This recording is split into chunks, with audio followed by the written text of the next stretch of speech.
My name is Claire Madsen, 38 years old, and I haven't spoken to my parents in 19 years.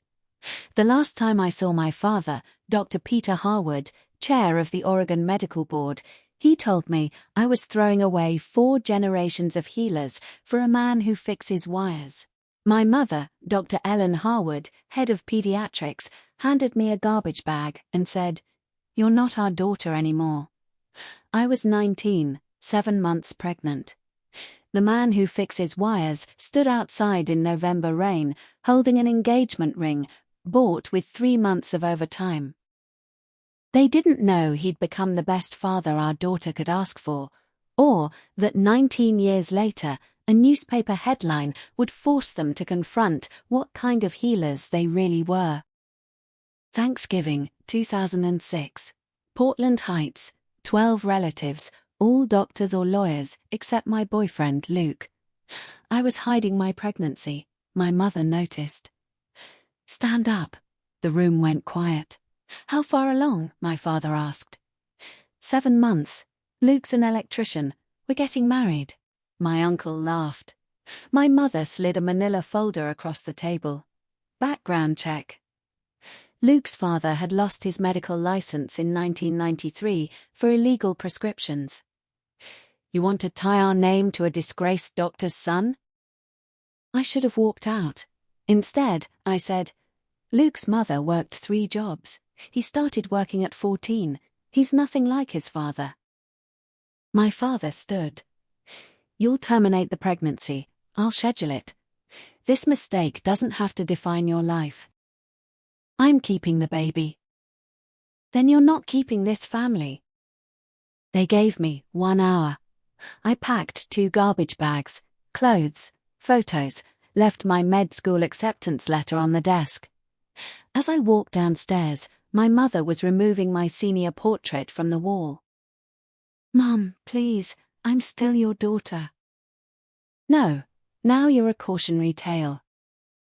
Luke's truck idled at the curb. He took my bags, covered them with a tarp, opened the passenger door. 21 years old, electrician's apprentice, wearing the only suit he owned. "I already called the courthouse," he said quietly. "We can get married Friday." That's when I cried. I tried once more, emailed my parents before Emma was born. "Please meet your granddaughter." Their assistant replied, "They have no granddaughter." They have no granddaughter. Emma asked when she was 7 why she had no grandparents. "Some families are smaller," I said. "Ours has all the love it needs." We got married at the courthouse. 2 strangers as witnesses. No reception, no family. Luke's hand on my 7-month belly. Both of us smiling like we'd won something. Emma was born August 12, 2006. I almost called my mother. Luke said gently, "She didn't earn this." He was right. We slept on a futon for 2 years so Emma could have the bedroom. Luke worked days as an electrician, nights doing handyman gigs. I took medical coding classes online, got certified, worked at the same hospital as my parents. Different building. Never crossed paths. One night, Emma spiked a fever.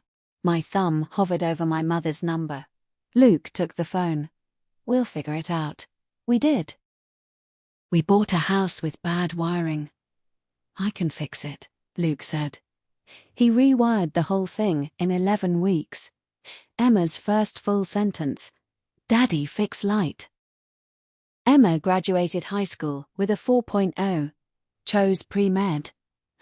"I want to be a doctor because you showed me helping people isn't about prestige. Dad rewires homes, you code surgeries, that's healing." Then the letter came. Luke's father, who abandoned him at 10, was dying in Australia. Kidney failure. Worth $10 million. He wanted to meet, and he needed a donor. Emma was a match. The media found out. Front page. Ethics committees. My mother showed up at our door after 19 years, not to apologize, to say my father had Parkinson's and they were struggling. If Emma donates, everyone will know you chose them over us. What will that do to our reputation? I closed the door. At the ethics hearing, my grandmother tried to speak. Emma stood up. You haven't been my grandmother for 19 years. You don't get to be now because there's money involved. Then Emma turned to the committee. No, not because of the money, because I'm 19. I want to have kids someday. I want to finish med school. I shouldn't have to destroy my body to prove I'm compassionate. The committee affirmed her choice. Luke's father died 2 months later. The inheritance came through. $10 million. We used it for Emma's education, to expand Luke's electrical business, helping low-income families rewire old homes, and to start a grant for young parents disowned by their families. People ask if I have regrets. I regret my parents couldn't see past their pride. I regret Luke's father waited 30 years to apologize. I regret Emma had to make a choice. Number 19-year-old should face. But I don't regret Luke. I don't regret Emma. I don't regret saying no to people who only valued me when I was useful. My name is Claire Madsen. I'm 38 years old. I haven't spoken to my parents in 19 years. I'm okay with that. We all are.